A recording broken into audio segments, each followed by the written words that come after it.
Welcome to the Powercat Podcast, the original K-State sports show. Now let's go to the rolling Flint Hills, home of the Cats and Dogs studio. Here's your host, Tim Fitzgerald. Welcome to another edition of the Powercat Podcast. Fitz, Gills, and Coles. It's weird not having Zach here, guys. It's weird. And they even voted on this alignment where it's mostly me. And Gilbert says it makes me look fatter. You know, in my defense, Gilbert, let me say this. A camera puts on 10 pounds. I've got 2 here. You guys have got 2. I mean, that's a lot of poundage the cameras are putting on me. Anyhow, this podcast sponsored by Hall's. I don't even have the kind. They're cherry, they're menthol, and I'm coughing a lot. Maybe at the Fridge Wholesale Liquor, they have like a cherry menthol vodka. Like, you know, made for colds. Holy crap, I might have come across something. This might be my brilliant $1 million idea. Actual cough medicine sold at the liquor store. Just mix it in. Oh my gosh, it's brilliant. I'm going to talk to Kevin about that. Nobody steal that idea. It's mine. Some of that bottom shelf stuff you can get at the fridge might taste like cough syrup anyway. Any liquor store, there's some bottom shelf stuff that might cause blindness. Well, they used to in the old days, they used to just give you a prescription to whiskey, and that would be how you would cure your sickness. So maybe if you're sick and you want to honor what they used to do in the 1800s, just go to the fridge, buy a bottle of whiskey, and that will cure your cold. That was a little secret of prohibition. Alcohol was still available through pharmacists. All right. And so a lot of people had coughs. Just like now, a lot of people have aching backs in medical marijuana states. Some doctor I gives feel sick right now. Oh. Go to the fridge. They have something that will make you realize you're not sick. I don't know if it'll cure you, but you'll feel better. Go check out the fridge anytime you're in town. They've been great sponsors of this podcast, and that tradition continues. A tip of the cap to Zach. This is the first one we've done without him. Cole stepping in. I don't know. It'll be Cole probably most of the summer. Wally once in a while. Maybe Brian Hanley will join us. Maybe Gills and I will go mano a mano. By the way, that's French. Is it? Yeah, that's French. Okay. It's going to be weird not having Zach ask any questions here, but we're going to do it. Here's your questions from Wabash Station. We're going to start on football. We'll go to basketball in the second half. So Gills will be asking the first half questions. Take it away, young Ryan Gilbert. And you guys have a new gatherer now too, for those listening, because Zach has been the one gathering for the last 4 years. Not more. You know what? So, I'm going to say this just right up front. Zach, if you're watching, there will be no more F1 questions ever on the Powercat. Yes. We can all agree on that. From Email Wildcat 82, what football games are you most looking forward to this fall? I'm really excited about attending my first game in Boulder, and of course, seeing the streak continue against the Beakers. Outstanding nickname, by the way. Every time somebody puts that on our message boards, it makes me laugh. I've come up with a new nickname because I always called him Beaks, but I think we should now, in honor of Zach, he always was impressed that the bird wore shoes that had buckles. So I think Buckles a Colored Bird might be a good nickname for it. Ooh. Buckles a Bird. Hey, Gills, actually, I want you to answer this because you and I just booked all of our road trips. There are 4 flights this year. I will be panhandling for travel money. So if you see me holding out a little tin cup, go ahead and throw some money in there because airfare ain't what it used to be. It's a little pricey, but we've got flights to Provo, New Orleans, Morgantown, and Houston. We could have driven Houston or New Orleans, but this old man ain't doing it. We are driving Boulder and Des Moines. But what are those road trips? Are you fired up for, Gills? I'm excited for Boulder, Fitz. I mean, I've never been out there, and so I've heard all the stories of the old Big 12, just memories that people have out there for those games. And so assuming Colorado's season isn't in the tank at that point, it's a mid-October game, right? Mm-hmm. Yeah. So that should just be a really good game overall. So to travel out there should be a lot of fun. I'm not looking forward to sharing hotel rooms with Fitz because he likes to mess with me in my sleep. We'll put it at that. But I'm pumped, man. I'm really That excited. sounded far worse than what it actually is. Mess with you in your sleep. Well, I'll let the listeners' imagination. No, don't do that. Let's be clear. We do have separate beds. I don't mess with them. Thankfully. I think you guys will enjoy, as far as a game, maybe more of an under the radar type of game, type of road trip. I think Tulane. I mean, that is going to be a game where K-State is going to have to fight and claw for every single yard. Yeah. Tulane is going to be a good football team. Now, they have a new coach, they have a new quarterback. It remains to be seen how all that is going to work, but it's week 2 of the season.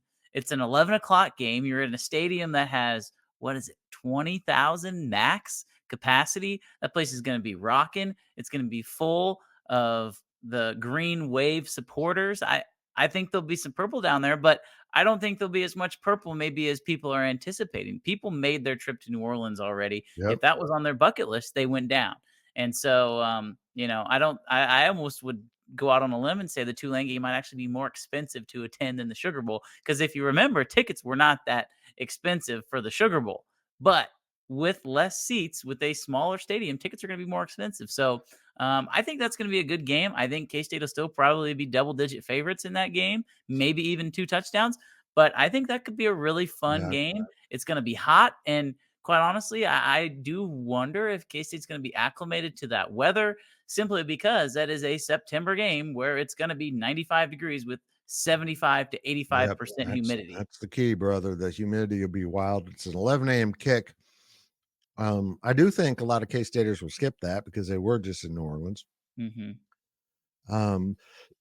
Sorry about that. I don't know what to expect. Sometimes when you change coaches and the previous coach had a really good culture, that culture carries over and the players kind of carry it on. And eventually, if it's a bad hire, they'll ruin that culture. But it gives the new coach an opportunity, and I'm totally spacing off who they hired, but it gives them an opportunity to kind of get it rolling because there's some talent. There's no doubt about it. I'm looking forward to Provo. Utah is absolutely beautiful. The BYU fans have been amazing, and I'm looking forward to getting out there. It's a strange mountain tour K-State's on because, then in the middle of the season, Provo's in September, and then in the middle of October, you've got back-to-back Boulder and Morgantown. So that's really interesting. The one I'm not looking forward to is Houston, to be real honest. Houston's such a blah city, and I've heard the press box isn't that great. They, too, will have a new coach. The Tulane coach, Willie Fritz, and we'll see if he's got him up and running. That could get a little scary. But it's an interesting schedule. It's a much different schedule. And even at the end of the schedule with home games, when you're closing out your home schedule with Arizona State and Cincinnati, it's crazy. So the fans will definitely feel the new Big 12 in full force this season. From WCAT, how will the football team and coaches handle being the hunted instead of the hunter? Ooh, the hunted. Are they the hunted? I think so. You think that's the mentality around the rest of the Big 12, is that we're hunting K-State, or is the mentality around the rest of the Big 12, hey, this conference is up for grabs and there's really not a clear number one? Because I feel like in the years past, even when Texas wasn't that good, it was always, you got to beat Texas, you got to beat Oklahoma. Yep. I don't know if Oklahoma State feels like, oh, we got to beat K-State in order to be number one. Or if Utah feels like, oh, we got to beat K-State in order to be number one. Even KU. Now, KU probably does, just because of, the history with the rivalry there. But I really don't know if other programs around the Big 12 view K-State as being the team to beat. Now, the odds in Vegas tell us that K-State is the team that should be hunted, but I really have a hard time believing that the programs around the Big 12 look up to K-State, if that makes sense. No, I think there's some of that. And if K-State has a huge season and maybe goes to the Big 12 championship or wins it, I think it'll only build upon that. I know that Iowa State absolutely despises Kansas State. We saw that, in full force and with the antics in the press box and the coaching box, which was strange to say the least. I feel like West Virginia has kind of had that feeling about Kansas State ever since Colin Klein went in there and beat Geno Smith. I think there's, for all the new schools, they're probably intrigued by Kansas State. Even though Arizona is a non-conference game, that's going to have a real feeling of sorting out the Big 12 pecking order to it, because that's one of the better teams coming in from the Pac-12. So while I don't think anyone in this conference is going to bring the aura of a Texas or Oklahoma that you want to beat, because Oklahoma was so good and Texas was so rich, but I think it'll build. If K-State or Oklahoma State or Utah, whomever else, I'm not intentionally leaving anyone out, starts to win consistently and go to Arlington and go to the playoff, they're going to become hunted. And I think in some ways K-State will be the most hunted of the schools returning, the 12 returning. I would still think the other Pac-12 schools would be more interested in Utah. Mm-hmm. Chris Kleiman's guys always seem to have a chip on their shoulder, whether that's when they're losing or maybe not getting the ranking or stuff like that. They want to go out and prove people that they're better than that. But also, if they are winning, if there is good things being said about their team, they want to uphold that standard. And so always having that chip on your shoulder for whatever reason, I just think is always going to be there. And I know Chris Kleiman doesn't, anytime you ask him about polls or rankings or anything like that, he sort of deflects the answer and says he doesn't pay attention to that. I'm sure that's true. Kleiman may not pay attention, but guys, those players, they're on social media. They look at that sort of stuff. And so there's always going to be that chip on that shoulder there. I don't necessarily know if I don't necessarily think that they're ever going to embrace being the hunted.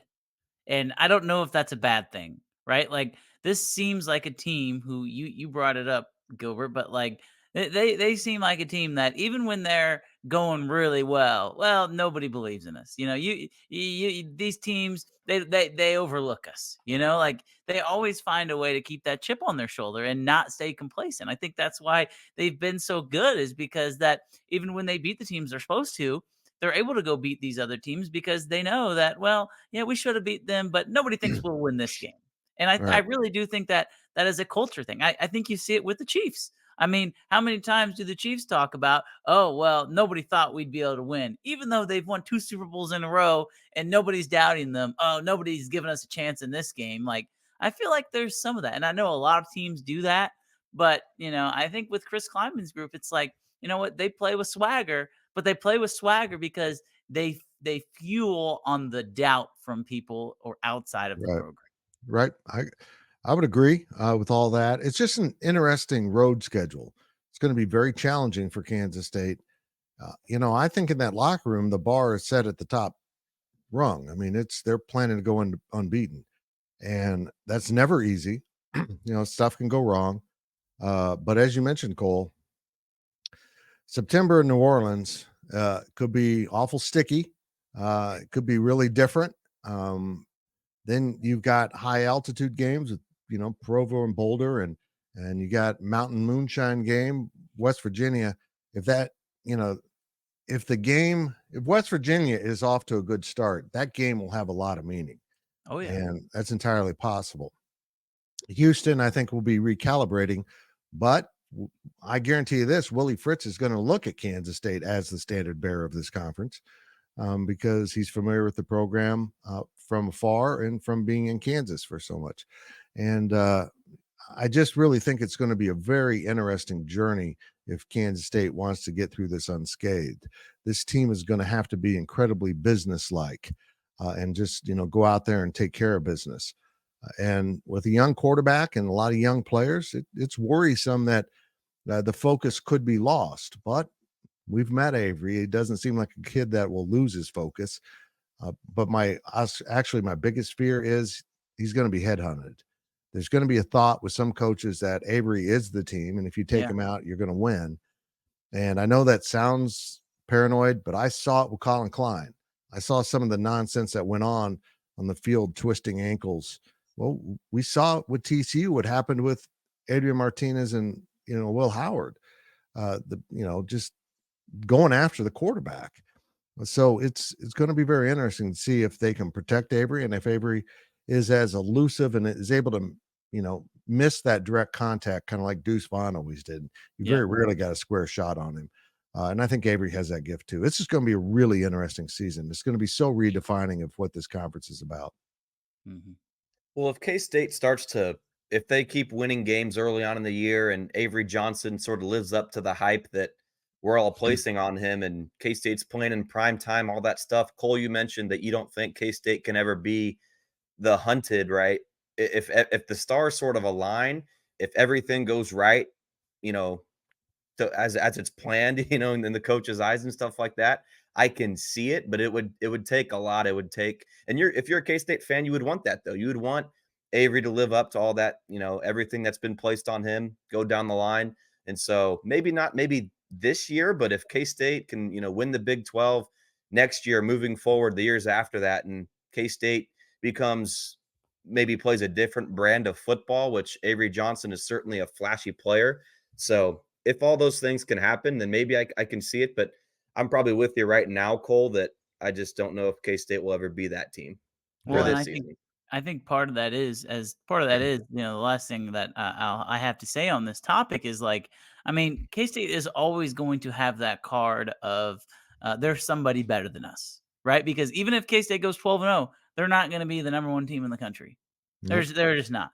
There will be somebody else who's 12-0, and because K-State plays in the Big 12 and they don't play in the SEC, or they don't play in the Big 10, they don't play in the ACC, even if they go 12-0, somebody's going to be ranked higher than them.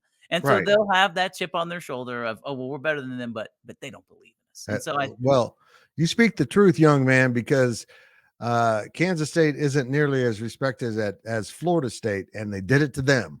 Right. So yeah, that could certainly happen. I kind of got lost in my thought. The whole season ends with a road trip in late November to Ames. That's true. That place is going to be rocking. I mean, the frostbite will be aplenty, and the bush light will be poured everywhere. It's going to be just an incredible game. But yeah, I'm really excited about the season and where it's going to end up. The best thing, let me ask you guys this: do you think it'd be a good thing for the Big 12 if Kansas State and Utah both went 12-0 and met in Arlington? Well, they'd both be playing in the college football playoff, right? Sure.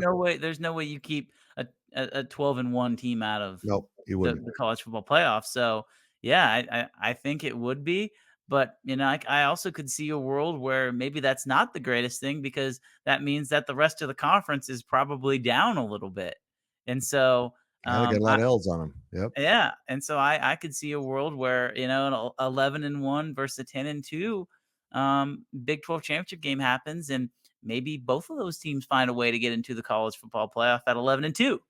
We'll see how that all shakes out, but they'll get 2 in. I'm confident of that, unless the schedule just devolves into chaos and the two teams are 8-4, right? In the title. I'm confident the Big 12 will get 2 in. The question for me is, do they sneak a third in by, someone going 10-2 and not making the game? Mm-hmm. And that'll be interesting to watch. That's something to keep an eye on. From El Camino Cat, is there a redshirt freshman that you expect to make a big jump into playing time for the football team in 2024? God, I wasn't ready for that. Great question. Would you like me to go, Fitz? Yes, please. My brain right now. I'm looking at 2 guys. They both play defensive end. Oh, Chidi Obiazar Yep. and Jordan Allen. Those are the 2 guys I look at as these are guys, especially Chidi. We saw him in the bowl game where he was essentially starting at defensive end. Chidi, they are high on. He is going to play. I would even throw Asa Newsome into that mix. I know that maybe his knee injury isn't where people want him to be inside of that building right now, but he is in every single K-State promotional video. They just K-State football put out a video today, and he was like one of the first people in it. So I think you're going to see a lot of those guys on the defensive side of the ball get some run, because they have a lot of talented redshirt freshmen. Yeah, it's those DNs. You nailed it. It's those DNs, throwing Ryan Davis too. Yeah, that I'm really intrigued by. They're going to play a lot. Someone's not going to play that much and is still really good. Mm-hmm. How K-State develops players. By their junior year, the guy who played the least this season might be the best.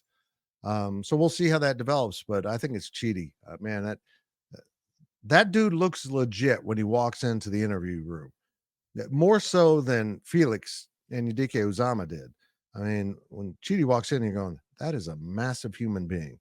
That is a big dude, and I'm excited to see him because he's also explosive. He can turn into a NFL draft pick. Like, it's placing a lot on him, but with his basketball background, I mean, basketball and defensive end, those two positions go hand in hand. It really wouldn't surprise me to see him have a breakout season. Now, what does that look like as a redshirt freshman? Maybe it's not leading the Big 12 in sacks, but I think it's becoming a household name on that defense. Right. Gills, you think we'll be a good 3-point shooting team? You got Chidi out there. I'm sorry, that's the wrong sport. We'll get there. We'll get there soon enough. Jordan Allen was a really good high school basketball player. Let it be known. Okay. So between him and Chidi, you never know. They need some post players. I know he doesn't have any open scholarships right now, but yep. Can you walk on for the hoops team if you're a scholarship for football? I mean, yeah. Yeah, you can. It happened. Rashad Washington did it back in the day. It's awfully daunting, you know. We see players do it on occasion with track or baseball. It's tough to do it with the two headline sports. It asks a lot of your body. From Kevin 316, if K-State or Utah, one, not both, play in the Big 12 championship, who will they play against? That's a good question. I don't want to say Oklahoma State, but I also don't want to say Kansas because I don't think that if Kansas State makes the Big 12 championship game, it will be somebody we don't expect to see in the Big 12 title game. Because right now, the top 4 teams, I think, across the board are K-State, Utah, KU, and Oklahoma State. Yeah. So what are the odds? But what are the odds that 2 of those 4 schools actually make it? Like, there's no way that it actually ends up like that, right? So there's going to be a dark horse, and I don't think it's going to be Colorado. Okay, I'll just say that right now. I don't think Colorado is making the Big 12 championship game. So that leaves you UCF. It's great. It could be. I mean, KJ Jefferson, he's got a lot of big game experience at the quarterback position coming in there. Gus Malzahn, he's coached in major postseasons before. Yeah, I think that's a good one. Well, I'm going to flat out say it. I'm not going to be shocked one bit if that K-State Iowa State game at the end of the regular season decides someone going to the championship. And I love Rocco Becht. He's just a warrior. Yeah. Going up in a game like that, that's going to be a huge one. And, I think in some ways it would behoove K-State, if a program like Iowa State kind of got its back broken long before they met. And I thought that was going to happen last year, but it didn't. And Iowa State played with their hair on fire. I agree with you. There's the chances are in this conference, if you had to pick 2 teams, you would pick Utah and K-State, in part because they don't play each other, so they won't have a loss. One of them won't. But I would also think the chances are far greater that not just one of those, but someone totally unexpected will be in the game, like Oklahoma State was last year. When that season started, none of us would have thought Oklahoma State would be standing at the end, but they went on a brilliant run in the middle of the season, beat everyone they needed to beat for tiebreakers, and then kind of inched in, at the last second and got there and didn't play so well. I think people are down further on Oklahoma State than I expected. I'm now seeing more respect for them. For God's sakes, they got the best running back in the country and a pretty good offensive line. If you got that, you're going to be a pretty good team. You're going to be someone that can absolutely dominate you in certain games. So it's just going to be a blast, and only points out that naming the conference the Mayhem 12, sponsored by Allstate, is the perfect name for this conference. I thought long and hard about the perfect word to replace big with. Mayhem might be it, and it works perfectly with the business that is looking at sponsoring the Big 12. Crazy. That's it? Is that it? Oh, I have one more thing to say. Okay, come on. Real quick, because I want to ask Gilbert this, because from a betting perspective, from a betting perspective, you are a gambling expert. What are Fitz says maybe not, but what are the in all actuality, if you were going to place a bet, right? If you were to parlay K-State and Utah to appear in the Big 12 championship game, would those odds be greater than if you were to parlay K-State and the field to be into the Big 12 championship game, or Utah in the field to be in the Big 12 championship game? That's a really good question.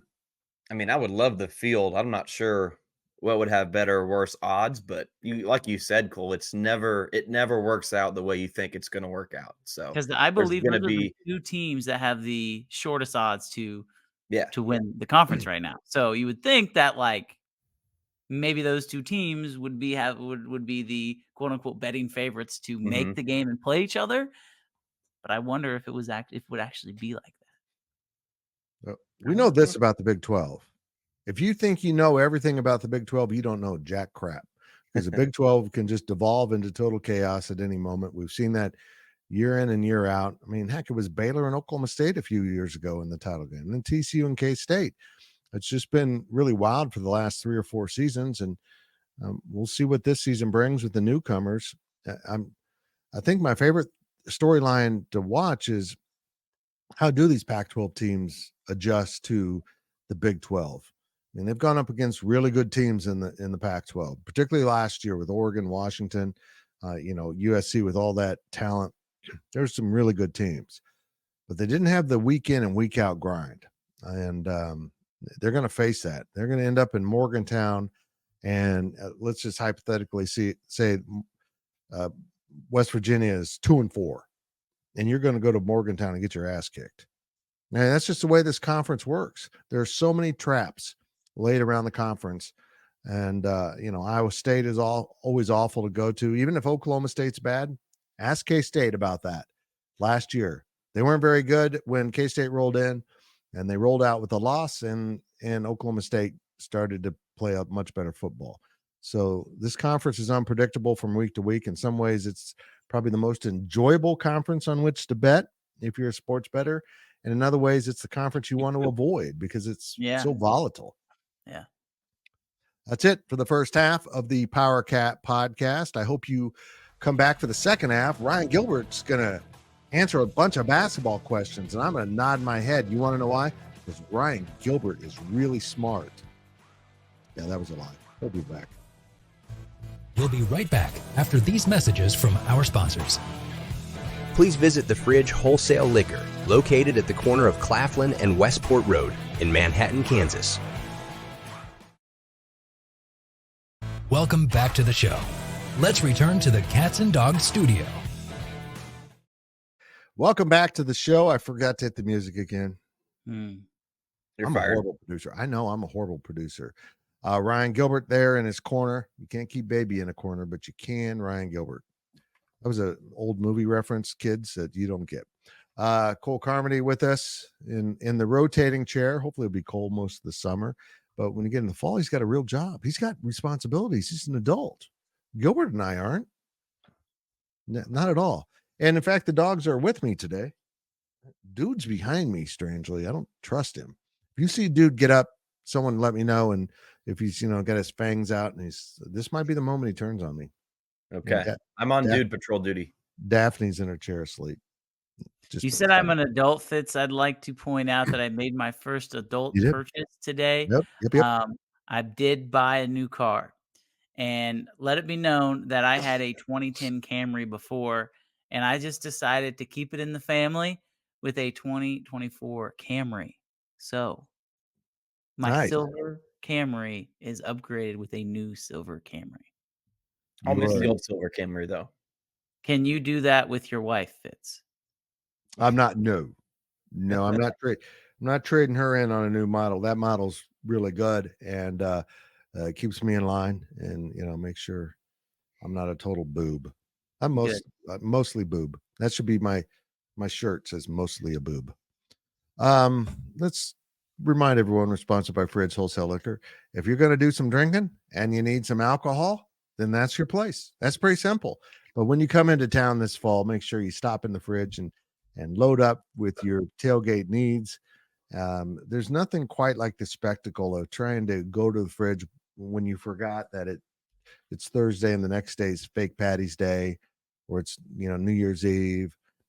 They've got a big parking lot that's full. It's just it's craziness how popular the Fridge is, and because they've got great prices, great selection, and wonderful people. Stop into the Fridge Wholesale Liquor. That almost sounded like a real read for a second. Huh. Now we'll go to your questions from Wabash Station. Cole Carmody takes over because Ryan Gilbert is going to show off his brain. It's large. Ooh, that's debatable. From the for the first question of the second half comes from El Camino Cat. What is your projected starting five for the basketball team when Big 12 play begins next season? So not when the first game tips, but when Big 12 play starts. I actually think this is an important distinction. Go, Gilbert. You're up. I think Doug McDaniel's a lock, right? It may be at the one, or likely at the one, but maybe at the two. But for all intents and purposes, he's a lock at either one of those spots. And I think he'll be the ball handler, certainly to start the season. Now, maybe on when Big 12 play begins, there's enough trust gained with David Castillo to where, okay, maybe you can let Doug play off the ball a little bit, have him at the two, and let Castillo run the offense, run the point. But there has to be K-State, Jerome Tang, the staff has to feel comfortable just giving David Castillo the keys to the offense. And last season, did they really ever truly do that with Day-Day Ames? Maybe towards the very end, yes, a little bit. But even when he was inserted into that starting lineup in February, Tyler Perry was still playing a huge role on that team. And so nonetheless, Doug McDaniel's a lock, but I would love to see Castillo with his upside start at the two. But that's kind of the wild card spot for me. I think CJ Jones, Max Jones, Housen, any one of those guys can crack that two spot. But the 3-4-5, from my understanding, I think might be set with Hawkins at the 3, Achor at the 4, and then at the 5, Ugonna kind of just being a rim protector down low with his defense and stuff. And so that's obviously a really big lineup when you look at Hawkins and Achor and Ugonna. Those are big dudes, and so K-State would have a big lineup, but that doesn't necessarily mean they're just going to revolve around the basket and play down low. Hawkins is such a versatile player that can do so much more than just posting up. Now that's in his arsenal that he can do that. I broke that down on his film study that he can do some post up moves, sure, but he can do so much more than that. And the same thing, Achor is on the same lines that he can do a lot more than just play near the rim. So 1 McDaniel, and then 3-4-5 I just mentioned. So that 2 spot I really do think is up for grabs, and those first month or two of the season are going to answer that question is if Castillo can start. Now I know I did a piece on Castillo that went up on Wednesday. Somebody on the boards was talking about, okay, if Castillo starts, obviously he's as good as advertised, which would be great, or K-State's losing with Jones or Housen, whoever is playing at the 2, and then they want to have Castillo in there. So maybe it's a problem if Castillo starts. I don't know. I think it would be awesome to see him. And just in the grand scheme of things, guys, with the portal and how quickly guys can get up and leave. I'm not saying you want to give him minutes just to keep him around, but if a guy's playing, if a guy's getting what he wants, the odds of him leaving and transferring are a lot lower. I agree. I agree with a lot of your thoughts there. I'm going to disagree with you on the post. I think David Gasson will still start.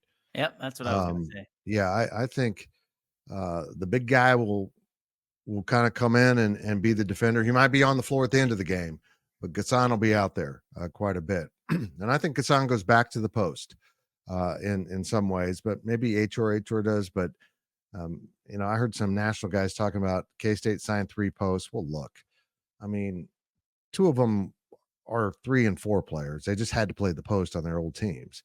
But Gasson, I think, was better in the post than out at the 4. I just do. I think he's not real bulky, so maybe it'll be matchups.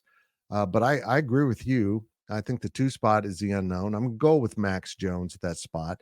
I like his athleticism quite a bit. He reminds me of the past guy that played there. I'm not going to say his name. But I think Doug McDaniel's a lock at the point. Yeah. I think if Castillo breaks into the lineup, it means one of 2 things. One, the upside is he's really good and you can't keep him off the floor. The downside is kind of what we saw this year with Day-Day Ames. They're struggling, and they turn to him to be, some freshman stability. Oddly, Jerome Tang doesn't want to start a freshman in the backcourt. That's really not in his DNA. He wants experienced guards. Doesn't mean he's not going to play them, but he wants experienced guards out there. You got to be pretty special to break that lineup in normal seasons. But people have criticized Coleman Hawkins for the amount of money he's supposedly getting in his numbers, but that is like criticizing Tyler Perry for his numbers as a point guard. Tyler Perry wasn't a point guard, but he had to play point. Coleman Hawkins isn't a post, but he had to play the post. And I think if you get him out there on the wing, in this K-State offense, you're going to see a really dynamic, explosive, athletic player. I think David Castillo is going to start. I know you guys have kind of bounced around that idea, but I think he's going to start. And I think he's going to start simply because he is the best option at the 2. When you look at upside, I think David Castillo has a floor that maybe is a little bit lower than, Max Jones, CJ Jones, Brennan Housen, but his ceiling is exponentially higher than those guys. And that's not a knock on those guys, but they recruited him to be an instant contributor, right? He's not going to redshirt. He is going to contribute. And I think after seeing what happened with Day, after seeing what happened with RJ, could they have played those guys more and developed them during games as opposed to maybe trying to develop them in practice or what have you? Sure. But I think that David Castillo is a different kind of player than those freshmen because he's going to come in and be ready to contribute more soon. More soon? I don't know. Words are hard. Soonly. Go with Soonly. Sooner. Yeah. Soonly, yeah. Than those guys. Because he's a hooper, guys. Like, he's a hooper. He's just a hooper. Yeah, he can score, he can create offense.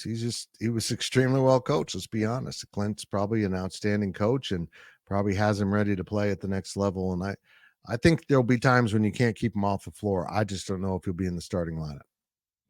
Yep. We'll see with Gasson. I mean, I get what you guys are saying. Like, if Jerome Tang's not going to promise him anything, but to beg him to come back and, make it very outspoken to the public that he wants Gasson to come back, right? It would be hard to imagine Gasson not starting, right? But so you think Ugonna would come out and Gasson would play the 5? Is that what you said? Yeah. Okay. Yeah. We'll see. I mean, we'll see if K-State can do that. Offensively, I think that K-State can be at some big advantages there with Gasson and his way to work around some bigger guys. But defensively there, I mean, that would kind of be the offset with not having sort of a rim protector like a guy like Colbert or McNair from last year. So we'll see. I mean, I think that Ugonna is certainly capable of starting, and so is a Chore, and goes without saying Hawkins is going to start. So somebody's going to probably be the odd man out there, and we'll see if it's Gasson or not. Well, we also need to know what is this team's weakness outside of the 5? If they're struggling on offense, Gasson will be out there. I don't think they will. If they're struggling on defense, then you go with the other option because he's not as effective on the offensive end. So we'll see how it all pans out. I'm just excited because I don't see a weak link on this roster. I look at this roster and I'm like, you got to find time for Buddy Rich. He's got to develop. And because I think he's special. So it's going to be a real balancing act all season long. And maybe we are going to see a lineup where a couple guys emerge at 30 minutes and everyone else is in the 20s. That would be ideal for Jerome Tang. The next question comes from America Cat. Which basketball transfers are fans overvaluing and undervaluing? Overvaluing? I don't know. To answer that question, I don't know.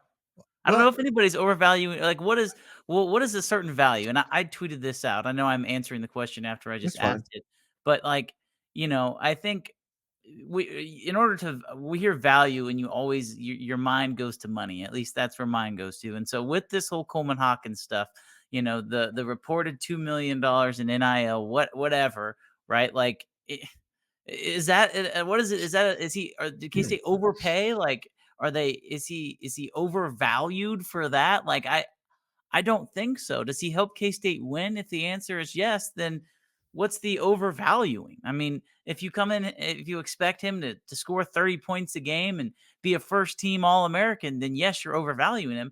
But if you have him come in and expect to be a starter, a contributor who helps the team win, who on any given night can be the best player on the court, that's what he was at Illinois. So I don't think that's asking too much. I don't think that's overvaluing somebody. Yeah. I really don't. Because I think that's what this question is maybe hinting at. I don't think you can overvalue Coleman Hawkins. I really don't. my problem with this question is it requires me to assess what the fans are collectively thinking. And I'm not sure I can do that. I'm going to say I think people are overvaluing Ugonna. I'm just going to say it. I think he's got some holes in his game that maybe the highlight reel doesn't show because it's a highlight reel. Right. But everyone that I've talked to says he's just not very of much worth on the offensive end. I know that's an area he's been working on, and I know that'll be an area they work him on quite a bit. But if he creates some matchup problems because you don't really have to worry about him too much on the offensive end, then that's an issue. I think some people are undervaluing Coleman Hawkins based on those numbers. They don't understand what his role and worth was to that Illinois team, that they had a couple really good players, that he was playing out of position. But I'm not going to say he's worth the $2 million because that seems stupid. I don't know that anyone in college is worth the $2 million unless you're, the national player of the year coming back. I have problems with that amount of money. I just do. But what is his comparison against what else you would have gotten at this point in the portal? Then he's worth $2 million because he was clearly the best remaining prospect by a mile, and he's the best player on this team, coming in on paper. So yeah, he was worth it from that standpoint. He was worth it because you couldn't not get him. And if that's what it took to get him, then you got him. And you accomplished what you needed. CJ Moore from The Athletic did a nice piece on stuff like this. He talked with Jerome Tang, and I'd encourage anybody to go check that out. But he mentioned that Tang was very strategic with the NIL money that was, it's like owning a franchise, right? Like it's a, not salary cap, so to speak, but you got to be smart with your money. And so Jerome Tang, bottom line was Jerome Tang knew that at the end here, there were going to be some big time players withdrawing from the draft, having that money available, maybe saving it, so to speak, for these guys. And it paid off. And so early on in the process, right, back in April, whatever, and K-State's missing out on guys and fans are frustrated, and rightfully so. But I think that at the end of the day, Jerome Tang had a plan, and that plan certainly worked out. So, I mean, I don't know if Hawkins, and, this was also this article from TJ was kind of started with Hawkins' commitment. That's why this is all brought up. But I think McDaniel's probably a little more, I would say he's underappreciated just because of the timing of everything, right? K-State fans sort of feel like K-State got pushed up to another level with this addition of Hawkins because that solidifies the roster. It's done. K-State can, bracketology, K-State's moving up, all this stuff.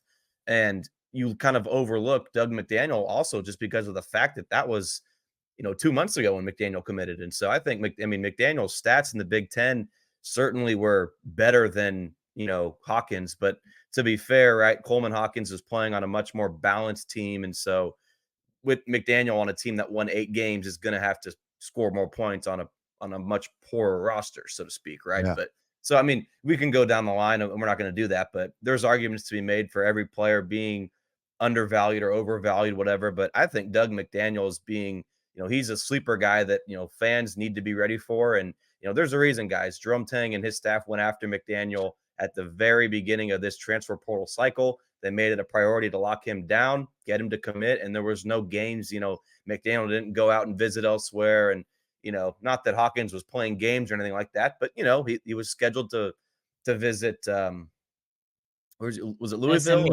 SMU. Yeah. So there was, not that he was playing games, but, there was a little, testing the waters elsewhere. There was none of that with McDaniel. And so I'm excited for Doug McDaniel. And we talk about David Castillo, man. If those two guys can develop a chemistry together, K-State's backcourt is going to be really dangerous for years. Look, I think you're right. I think people are sleeping on Doug McDaniel. And I'm going to just really confuse you by saying this. If his numbers go down, his scoring average goes down, he might be a much better player. He was asked to score in Michigan. Basically, he was asked to be a ball hog at times, to go get that shot. And I think people perceive him as, he's a selfish player, but he was kind of required to do that on a team that was kind of undergunned. He had a comment after picking K-State that he'd like to get back to being a point guard and distribute as much as he's shooting. Yep. And if his numbers go down and his assists go up, I think you might see a really good point guard. And I'm excited about that prospect for Doug McDaniel. Gosh, that sounds like Marquise. Yeah, it does. It sounds like Marquise. Okay. From I Like Pickles Cat, Tang apparently has a lot of resources at his disposal. How do we as fans adjust to being Goliath? I think there's some tongue in cheek there. But no, here's what's happening. This is the advantage of age. We remember when Kansas State basketball was up there with all of them. You know, we remember that K-State had as many Final Fours and Sweet 16s and Elite Eights as anyone, and then it changed. And it didn't fall apart. It's just like it went into dormancy from neglect. You know, Lon Kruger picked it up. Jack Hartman stuck around a bit too long. Lon Kruger got it rolling and then lost his eye on the ball and moved on. And then it just kind of slipped into a coma for Altman and Asbury and Wooldridge. And the expectations of the collective fan base started to slip. But there's always been my generation and older that were like, no, we got to get this back. This was K-State. I mean, there was no place in the country tougher than Ahern Fieldhouse. It was an acoustical nightmare that absolutely would shut down opponents. And I think that generation is now seeing the clock ticking in their lifetimes, and they've said, enough. We're going to be good in basketball. And we're not going to do it at the expense of football because they're still funding football. But they said, we're going to give you what you need. We're finally playing by the same rules as our opponents, like we were back in the 50s and 60s and 70s before this kind of got spun out of control. Let's go win and not lose because we just don't have enough talent, enough resources, enough of whatever. I think they got sick of it and said, Coach, you're the guy. Here's your money. Go get a team, because that's how the game's played now. And for once, K-State feels like it can be on even footing with those other programs. And I think we're seeing the nation kind of turn their heads and go, oh, man, K-State's getting serious about this. And it's not necessarily the entire fan base, because a lot of you grew up with football. This is a football school, but not to us olds. This is a basketball school that plays good football. And, you know, that's kind of gone away over the last few years. It's just become clear it's not basketball. And now Jerome Tang's brought it back, and it's going to be cool to watch. You never want to get into bidding wars with players, right? That's never going to change. If a player is just interested in NIL, whatever, that's not going to be something that's not going to be a player Jerome Tang wants to attract into his program. But Jerome Tang has certainly changed from when this NIL stuff started to now. He's embracing it. He's accepting it. He's understanding that that's such an important part of winning. And so you just got to embrace it. And Jerome Tang is certainly using it to his advantage, because it is a thing. And, you know, go 70, you know, the speed limit analogy that Fitz always says. I kind of botched it, but you got to do what you got to do. Jerome Tang is certainly doing what he has to do to get his program elevated. If they're not going to pull you over for 90, you're not going 90, you're falling behind. And that's kind of what's happened to K-State basketball. What I say, what I say though, like, I mean, guys, Goliath, I think of, like, you know, they always talk about blue bloods and new bloods, right? Like, don't you have to have a sustained success in order to be considered in that next tier of players in college basketball? Or just is it the fact that you're able to get, not just flirt, but get these players that are choosing K-State over these top tier programs? Are you just catapulted into that, or do you have to win first? Well, I mean, again, the rules for football and basketball blue bloods are a little bit different. You know, football blue bloods were the only ones you saw on TV through the 60s and 70s. And that's just how it got established. Basketball blue bloods is a little different. I think you can join the club. In football, you can't join the club. Nobody's joining the football blue blood club. Nebraska's never leaving it, despite how mediocre they get, and Florida State's never joining it, no matter how good they are. We just saw why. We just saw that. Basketball is a little different, and this is going to shock a lot of you that don't get this, and certainly KU fans will be repulsed by this. K-State, if they hadn't faded at the time they faded, would be a blue blood in basketball. But they faded right after that 88 loss to Kansas, and then Kansas gets the national championship, right as ESPN's becoming a big deal. And so the blue bloods in basketball are kind of defined by the ones that were winning in the past, but started to do it when the cameras were rolling every night. Games didn't used to be on TV. Yeah, they used to listen on the radio. And then ESPN came in more and more. Now every game's on TV. And the blue bloods were kind of established by that moment in media coverage that shifted to the visual instead of the written or listened to reports. And KU timed it perfectly. Credit to them. They became a big deal again because they'd been down on the rocks, and they became a big deal right when it counted the most, and K-State went the other direction. Yeah, very good. Last question of the podcast comes from Nanny Sassenfrass. As we finish the podcast, it's worth noting, Fitz, that this is no longer basketball. I'm just letting you know so your brain doesn't get Lacrosse. confused. Yes. F1. Okay? Yeah. Not F1, but this is probably a question I would have picked out. So thank you, Gills, for putting this in. Okay. He says, as it pertains to Missouri, they've now lost and or are poised to lose the Rams, the Chiefs, the Royals in the span of a decade or so. Will this be a deterrent to the economy or a boon to the taxpayer state of Missouri? I'm curious, as I've never really researched how the St. Louis/Missouri area was affected, if at all, and how that may correlate to this upcoming potential deal. Well, the problem with St. Louis was it was never a football town. I mean, and they never gave them a proper home. If they'd built a really cool stadium on the river by the arch, I mean, it might have had some tradition, but they kept building them, basically steel buildings with, they were crap. I hope they tore down that one that K-State lost the 98 championship in, only because of that. St. Louis is a baseball town. I mean, that's what it's about. And the Blues. It was always it's a more big of a hockey town than football. But yeah, they've seen a lot of bleed off. I think the running sentiment right now in Kansas City is the Chiefs are going to Kansas. The Hunt family's getting everything they want, and it's going to be in Kansas. And Frank White will come to his senses and help the downtown ballpark get built. Maybe in a different spot, but it's going to get built. That's kind of the consensus I'm hearing right now. But Missouri has this chaotic. You think politics in Kansas are bad? Missouri's a mess. I mean, Missouri's so fractured in part because it has these huge urban footprints and on each side of the state, and then it's a lot more. I don't know if the right word's rural, but redneck, southern. It is a strange culture. You cross into Missouri, and maybe it's the remnants of the Civil War. Maybe it was just why it was this way because of the culture.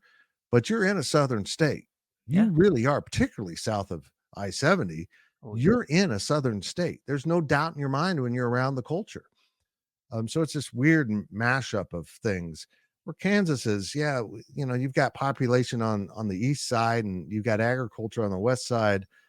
But it's not that different. It really isn't. We think it is, but nothing like Missouri. No. Yeah, I think Missouri's going to screw this up. You've got some politicians that are like, well, we can't just keep raising tax money. You can't keep doing that. And you got other politicians that are like, well, we need to raise tax money for things other than sports. And if I'll say this, I'd said on my DD, if Kansas gets both teams, puts them out by legends, builds new stadiums, maybe the Royals on the south side of I-70 and the Chiefs on the north side. If you continue to expand that area with more gambling, more of an entertainment district, you really build up Azura or whatever it is at Sandstone that is kind of being redeveloped. This is something Kansas has never had. People will come to Kansas for vacations, even if it's a long weekend. We've never really had that. Now, did you hear people saying, other than visiting family, I'm going to go to Kansas on vacation? No. You say it about some other rural states, like Wyoming. I'm going to go, up to Wyoming because it's beautiful in the summer, or Montana.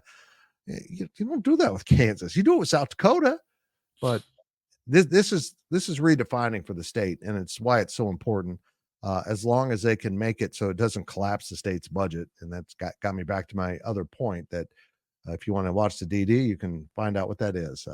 But yeah, this is a huge moment for both states, an enormous moment. And I think Missouri is such a mess, they're going to fumble it, and at best, they'll recover the Royals.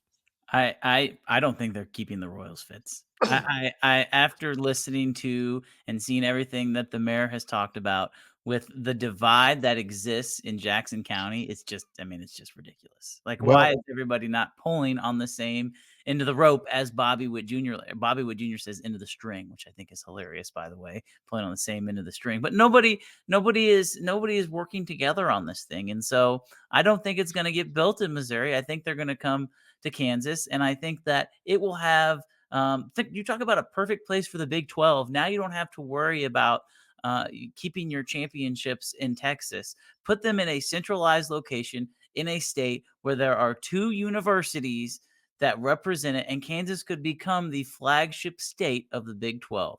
If that happens, if you're Brett Yormark or whoever is commissioner of the Big 12, why not just put your baseball championships there? It's beautiful weather at the end of May, and you can put your Big 12 football championship right there where the Chiefs play in the Dome, because it will be an absolute ideal location. I think that could seriously happen if these stadiums get moved to Kansas. And maybe your women's soccer championships too.